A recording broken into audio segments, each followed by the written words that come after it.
अगर रोग इश्क का होगा तो आपको बर्बाद कर देगा। अगर रोग किताबों का, पढ़ाई का होगा तो क्या करेगा, वो आपको आबाद कर देगा। तो हेलो दोस्तों, ये बात हमेशा याद रखिएगा। तो दोस्तों, आप सभी का स्वागत है एक बार फिर से एक और नए वीडियो में। आज हम निर्देशांक ज्यामिति शुरू करने वाले हैं, तो इसके बारे में हम महत्वपूर्ण बातें चर्चा करने वाले हैं। निर्देशांक ज्यामिति में हमको क्या क्या पढ़ना है, कौन कौन से सूत्र के प्रयोग होंगे, इसके बारे में आज हम चर्चा कर लेते हैं। इसके अगले वीडियो में हम क्वेश्चन शुरू करेंगे। तो आइए देखते हैं कौन कौन सा फार्मूला कहाँ कहाँ यूज होगा, कैसे कैसे यूज करेंगे, पूरी डिटेल के साथ आइए समय न बर्बाद करते हुए शुरू करते हैं वीडियो। सबसे पहले जान लेते हैं निर्देशांक ज्यामिति में होता क्या क्या है। निर्देशांक ज्यामिति में होते हैं, ये क्या होगा, एक चतुर्थांश होगा, इसे प्रथम कहेंगे, इसे द्वितीय कहेंगे, और इसे तृतीय कहेंगे, और इसे चतुर्थ कहेंगे। ये क्या होते हैं, चार चतुर्थांश, यानी चार पार्ट से बना, इसलिए क्या कहेंगे, चतुर्थांश इसको कहा गया है। तो इसमें देखिए, पहले चतुर्थांश में क्या होता है, दोनों पॉजिटिव, इसमें यक्स और वाई होंगे, यक्स धन है और वाई भी धन है। और द्वितीय चतुर्थांश में जाएंगे तो यहाँ पर देखेंगे यक्स वाला क्या है, माइनस है, और वाई वाला क्या है, प्लस है। तो इसमें यक्स कामा वाई, तो क्या आएगा, इसमें माइनस यक्स और प्लस वाई आएगा। और तृतीय में जाएंगे तो यक्स और वाई दोनों माइनस होंगे, यानी माइनस माइनस दोनों होंगे। और चतुर्थ में जाएंगे तो यक्स और वाई, यक्स पहले आएगा तो यक्स हो जाएगा प्लस और वाई आएगा माइनस। तो ये चार चतुर्थांश में इन चीज़ों का हम प्रयोग करने वाले हैं। जहाँ भी देगा आपको पता करना है किस चतुर्थांश में है। यक्स का मान यदि प्लस में दिया है, वाई का मान माइनस में दिया तो चतुर्थांश में होगा। यदि एक्स का मान, एक्स और वाई का मान दोनों माइनस में है तो तृतीय चतुर्थांश में होगा। और यदि एक्स और वाई का मान, एक्स का मान माइनस में और वाई का मान प्लस में दिया है तो क्या होगा, प्रथम चतुर्थांश में होगा। तो आइए देखते हैं इसमें कौन कौन से सूत्र लगेंगे। इसमें हम देखिए, यक्स को कहते हैं हम भुज, यक्स निर्देशांक को हम कहेंगे, यक्स निर्देशांक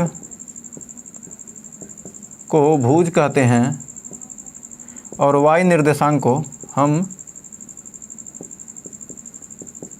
कोटि कहते हैं। तो ये भुजा लिखा है, इसको भुज कहेंगे, इसको कोटि कहेंगे। यहाँ तक आपको कोई डाउट नहीं होगा। तो पहला सूत्र देखते हैं। पहला सूत्र क्या कर रहा है, कर दो बिंदुओं के बीच की दूरी, ये क्या है, दो बिंदुएं दी गई हैं। मान लिया कोई बिंदु यहाँ पर दी है, कोई बिंदु यहाँ है और कोई बिंदु यहाँ है। ऐसे क्या किया, एक रेखा खींच दिया। कह रहा है ये बिंदु ए है, ये बिंदु बी है। कह रहा है इन दो बिंदुओं के बीच की दूरी हमको निकालना है, और इनके क्या कर दिया, इनका निर्देशांक दे दिया, इनका निर्देशांक दे दिया। कह रहा है ए x1 y1 है और ये x2 y2 है। तो इनके बीच की दूरी आप निकालिए। तो इनके बीच की दूरी आप कैसे निकालेंगे, तो दो बिंदुओं के बीच की दूरी मान लेते हैं ए बी आपको निकालना है। तो इसका फार्मूला होता है दो बिंदुओं के बीच की दूरी, दो बिंदुओं के बीच की दूरी निकालना।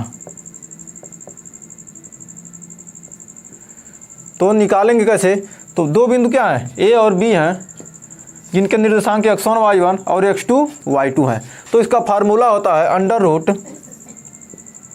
x2 माइनस x1 का whole square plus y2 minus y1 का whole square, y2 minus y1 का होल स्क्वायर।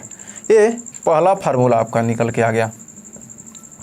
पहला फार्मूला, दो बिंदुओं के बीच की दूरी निकालना हो तो दो निर्देशांक दिए होंगे, x1 y1 दिया रहेगा, x2 y2 दिया रहेगा।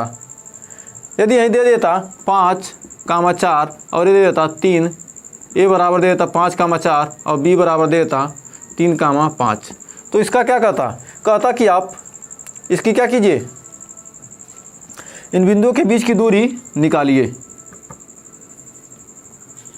इन बिंदुओं के बीच की दूरी निकालिए। कौन सी, ये क्या है, ये रेखा है ना, ए और बी, ए बिंदु है, बी बिंदु है। इन दोनों के बीच की दूरी मतलब इस रेखा की लंबाई ज्ञात कीजिए। तो आप क्या कर देंगे, x का मान ये क्या हो जाएगा, x1 हो जाएगा, ए y1 हो जाएगा, ए x2 हो जाएगा, ए y2 हो जाएगा। इस मान को इसमें रख देंगे, आप आसानी से आंसर निकाल सकते हैं। अब बढ़ते हैं दूसरे फार्मूले की तरफ। तो दूसरा फार्मूला आपका कह रहा है कि मूल बिंदु से दूरी, मतलब कोई बिंदु क्या दिया है, कोई बिंदु यहाँ पर दे दिया, चाहे यहाँ पर दे दिया, कह रहा है यहाँ से ये मूल बिंदु है, मूल बिंदु क्या है, ओ है। कह रहा है यहाँ से इसकी दूरी मान लिया p है, यदि कहीं दे दिया इसमें दे दिया, कह रहा है यहाँ से दूरी ज्ञात कीजिए, तो हमको यहाँ पर क्या मिलेगा x1 y1 y1 और यहाँ का 0, होगा। मतलब मूल बिंदु पर क्या होती है, मूल बिंदु पर x भी 0 होगा, y भी 0 होगा। कहेगा दो बिंदु, इन दोनों के बीच की दूरी, अब इसी को हम देखेंगे, यहाँ से भी हम मूल बिंदु से दूरी निकालना है, मूल बिंदु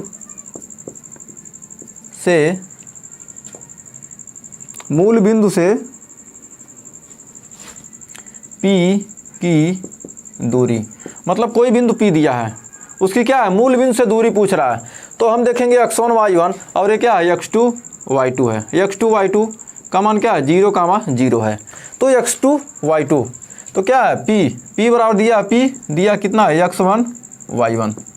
और क्या करा, मूल बिंदु से O से दूरी ज्ञात करना है। तो O से दूरी निकालने के लिए अब x1 का मान कितना है, इसी में रख देंगे, मान लिए PO ज्ञात करना है। PO ये रेखा है, तो PO बराबर हो जाएगा अंडर रूट x2 का मान 0 का स्क्वायर 0 माइनस y1 कितना है, y1 का स्क्वायर प्लस y2 का मान 0 माइनस y1 का मान y2 x2 माइनस x1 यहाँ रहेगा ना, x2 माइनस x1, ये ध्यान रखिएगा, x2 minus x1 y2 minus x2 minus x1 का स्क्वायर और y2 माइनस y2 बराबर 0 है, तो 0 माइनस y1 है, ये है का square.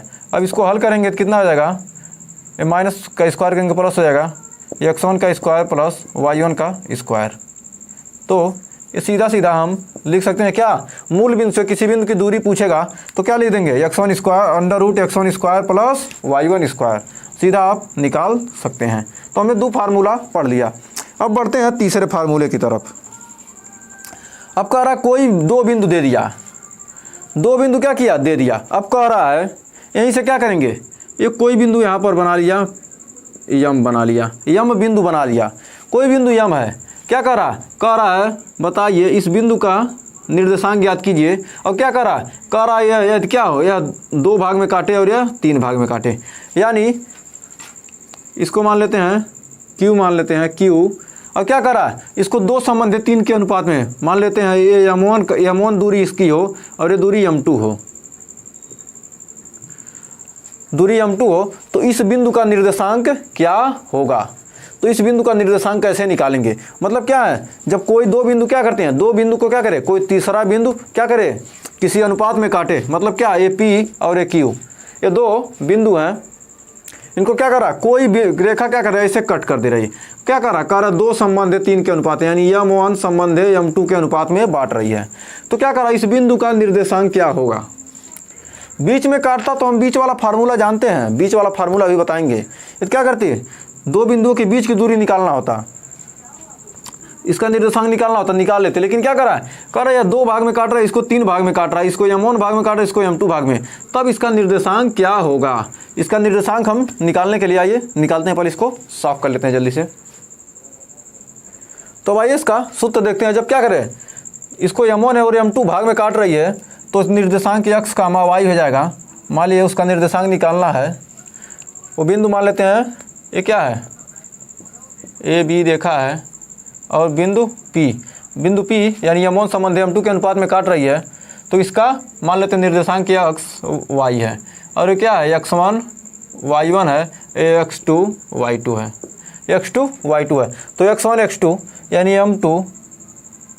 m1 x2 plus m2 x1 बटे m1 प्लस m2, x का निर्देशांक हो गया, और y का m1 y2 plus m2 y1 बटे m1 प्लस m2।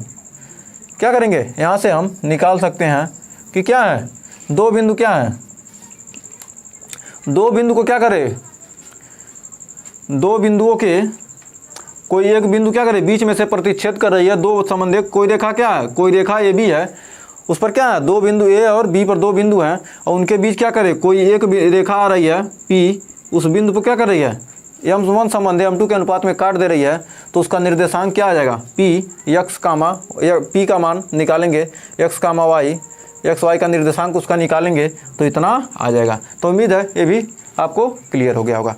अब दे देखा है कि किस भाग में कितने क्या कर रहा है, x1 दे दे y1 दे दे और ये क्या दे दे p दे दे, इस बिंदु को दे दे और पूछे कि m1 और m2 का अनुपात ज्ञात कीजिए। m1 और m2 का अनुपात ज्ञात करने के लिए फार्मूला हो जाएगा, यदि m1 यदि क्या एक्स वाई पूछा तो हम निकाल लेंगे। अब पूछ ले m1 और m2 का मान, तो m1 बटे m2 बराबर होता है, फार्मूला इसका होता है x माइनस x1 बटे x2 minus x minus x1 बटे x2 माइनस x, या एक फार्मूला और हो जाता है y क्या हो y माइनस y1 बटे y2 माइनस y। तो क्या इन फार्मूले का इस फार्मूले का यूज करके भी हम क्या करेंगे, m1 और m2 का अनुपात ज्ञात कर सकते हैं।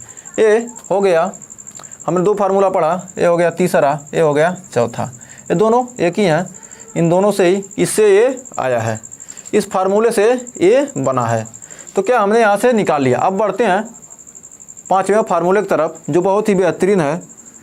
क्या कह रहा क्या कोई दो बिंदु हैं, दो बिंदुओं को जोड़ने वाली PQ के मध्य बिंदु का निर्देशांक ज्ञात कीजिए। मतलब क्या दो बिंदु क्या A और B हैं, उनके बीच के क्या है, दो बिंदुओं को जोड़ने वाली रेखा के मध्य बिंदु का निर्देशांक। ये क्या कर रहा है, ये बराबर भाग में बांट रहा है।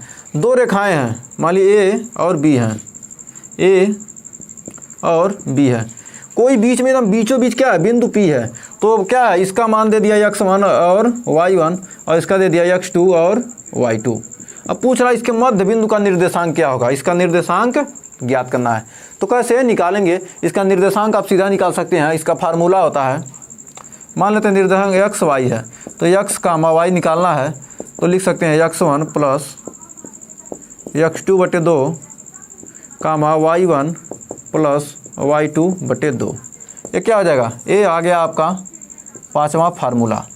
x और y मध्य बिंदु का निर्देशांक निकालना है, दो बिंदुओं के बीच की निर्देशांक निकालना है। तो क्या करेंगे, x1 प्लस x2 बटे 2 y1 प्लस y2 बटे 2, इस फार्मूले का प्रयोग हम कर सकते हैं और मध्य बिंदु का निर्देशांक ज्ञात कर सकते हैं।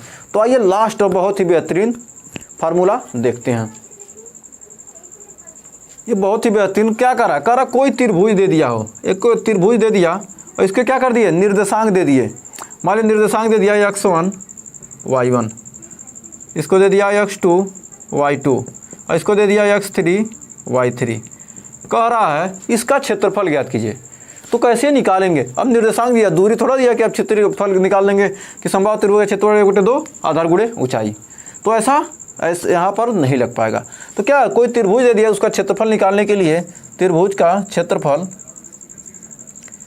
एरिया निकालने के लिए क्या करेंगे, 1/2 फार्मूला होता है इसका x1